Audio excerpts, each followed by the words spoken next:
It's time to shine during this Leo new moon.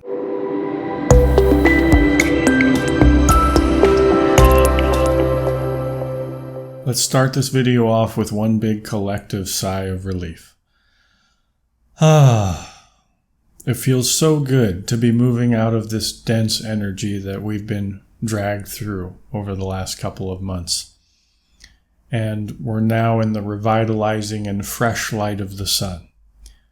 Fiery Leo season is here in full force. This is so refreshing because the last couple of months have been brutal for a lot of us. I've been talking about it a lot. This ongoing Saturn-Pluto conjunction. In June, they were in an opposition to the war god Mars. In the beginning of July, we had the eclipses with Saturn and Pluto in the nodes.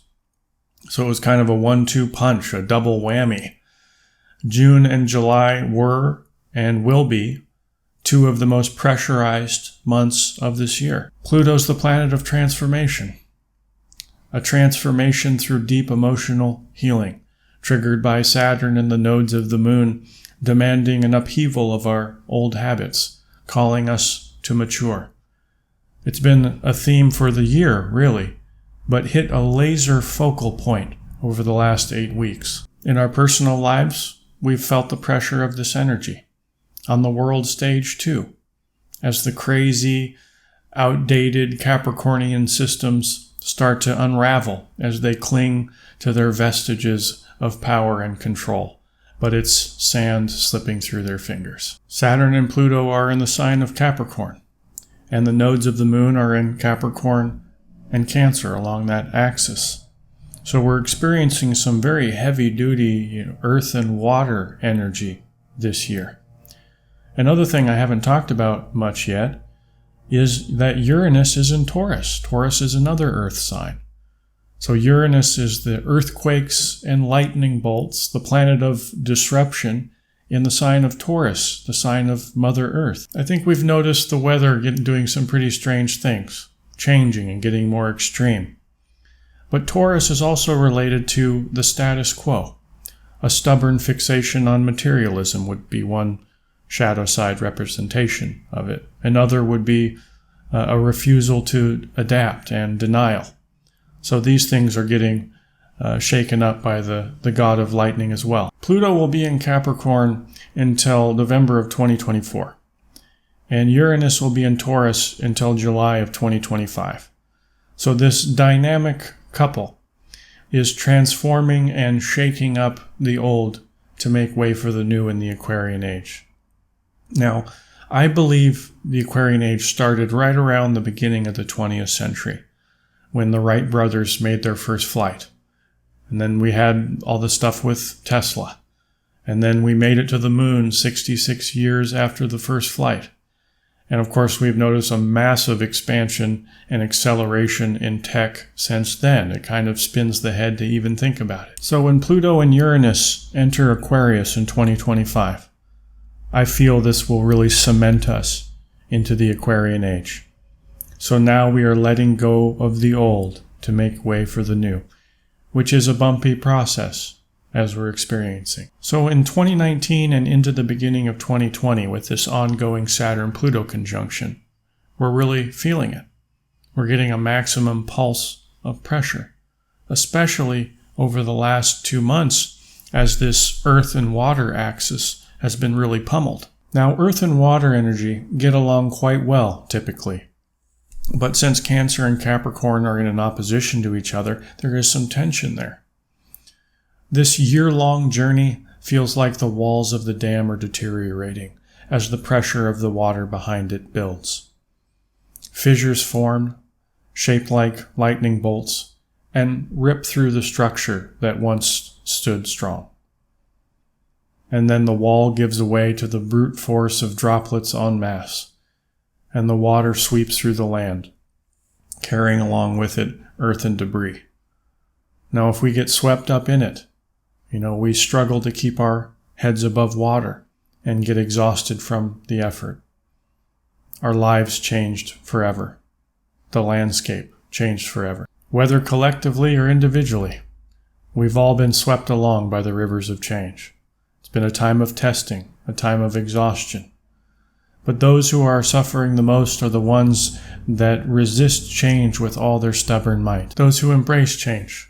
Those who find it refreshing to outgrow themselves and to see their environment around them evolve as well. Of course, coupled with the realization that, there may be growing pains through that process. But ultimately, that's the reason we're here, is to evolve. Kind of a soapbox statement, but that's a common philosophy you'll find all over the world. Those people will do better during this time, and they will wring out all the potential of this set of energy currently running through human consciousness. So that's the backdrop amidst the backdrop, big picture. Now in the foreground, we have this Leo new moon, solar Leo, ruled by the sun. And we can bust out our magnifying glass to intensify the rays of the sun, to really burn a hole of meaning and understanding about this energetic transition we've just made. And it's a big one. It's a big one. We've now left the deluge, and now we can cook in the light of the sun. We can dry off. We can, get a suntan as well. It's much lighter. It's much brighter. Keep in mind, though, that the eclipses of July set in motion a 6-month wave of influence. So we may still be tested in certain areas of our lives, depending on where the eclipses landed in our own personal birth charts. Overall, though, we've transitioned into a much more enlivened energy. A new beginning. That's a new moon concept. At the time of this recording, we have the Sun and Mars in Leo. By the time the new moon rolls around on July 31st at 8:11 p.m. Pacific, Venus and the moon will have joined them in Leo as well. So this major leonine pulse, this new beginning centered on Leo, the king of the beasts. And Leo likes to be centered on, nothing wrong with that. This is our time to shine, to express our brightness and luminosity. Leo is the sign of forthrightness, of authenticity, and joy. So it's time to radiate from our core self. But authenticity is key, because pure Leo is genuine. This feels like a time for celebration, a time for letting loose a bit and expressing our joys. It feels like we've been dragged through the mud a bit. So now let's dance since the worst is behind us. Leo is charismatic and has leadership qualities. So it's time to, puff up our chests a little bit, take up some more space. It makes me think of Jordan Peterson's recommendation from his book, 12 Rules for Life. One of his rules was, stand up straight with your shoulders back. Have the posture of a lion, the king of the beasts. Strength and a healthy pride for our own authenticity. Safely secure behind a quiet dignity. Not in an obnoxious, overly prideful way. That's Leo, shadow side. But in an honoring of our own special qualities that we can shine into this world. The shadow side of Leo can come across a bit pompous and grandiose, and in extreme cases, narcissistic. So I could imagine some literal leaders out there trying to, puff out their chests and strut their stuff with gusto, even in the face of an unimpressed crowd full of boos and eye rolls. But luckily, they're the minority within the sea of souls. Now, when considering the evolutionary path for Leo, it's that of creativity, of creative self-expression and spontaneous self-expression, a sense of theater, even. Anytime we leave evidence of what's going on inside, in our heart, in the hands of the world. Now we want to look at this a bit broadly. I don't want you to think, just putting paint on a canvas. It's any time we leave a stamp of ourselves on any person, place, or event. The question becomes, why is it a good idea to tap into this flow of creative self-expression? Well, the last couple months, as I've been saying, have been a bit rough. It's tired some of us out. It's brought some of us to our knees, which tends to close the heart a bit. Either way, it becomes a good idea to beam out our heart's intentions and feelings out into the world, somewhat of a Care Bear stare, so to speak. Because if they clap their hands, if the audience is receptive, it warms the heart and revitalizes us. So let's say I go to an open mic poetry slam, and I bravely and nervously step up to the microphone, my feet slightly turned inwards, sweat forming on my forehead, and I share my poem. And the audience is engaged. They're liking it. They're enjoying it. I can feel their reception. Okay.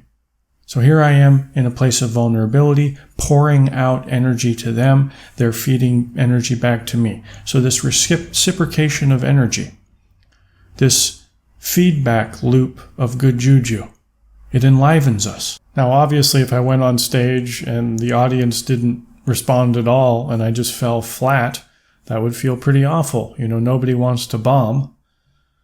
Which leads me to general advice for Leo, which is basically finding the right audience. Even if you're the most likable person on the entire planet, still 5% of the population isn't going to like you at all. So finding the right audience that you can express yourself to, they'll be receptive to it, and it lifts us up. We need lifting up now. But creative energy is at its maximum now. We have 4 planets in Leo, the performer, one of which is Venus, the goddess of the arts. And then we have the moon, sun, and Venus in a square to Uranus in Taurus. And Taurus archetypally is known as the musician. So creative energy there too. Actually, Venus rules Taurus. And then Uranus itself is the planet of individuality and innovation. So there's some strong inventiveness here. Also, during this new moon, we have Mercury stationing. It's been in retrograde. So here it's coming to a standstill from our perspective here on Earth. Whenever a planet's in retrograde, it's effectively supercharged. So we're getting this maximum mercurial dose as well. Now, Mercury is the mind. It's of thoughts and quick thinking. So the idea of a synaptic sparks that are igniting creative ingenuity and inspiration. Jupiter is stationing as well. It won't literally station till about a week after the new moon, but it's slowing down now, getting stronger. And it's in its own sign, Sagittarius. Also in a nice trine aspect to the Sun and Mars. Jupiter, the planet of expansion, encouraging us to open to our own subjective reality and be vulnerable by expressing it to others. From the evolutionary astrology perspective, Jupiter wants us to think more of ourselves, have more faith in ourselves. So a good Jupiter question is, how am I underestimating myself? How am I underestimating my own creative genius? Where am I holding back because of fear? That's Mars in Leo, busting through creative blocks caused by fear, resistance, and self-judgment. Mars in Leo actually makes me think of the book The War of Art by Stephen Pressfield.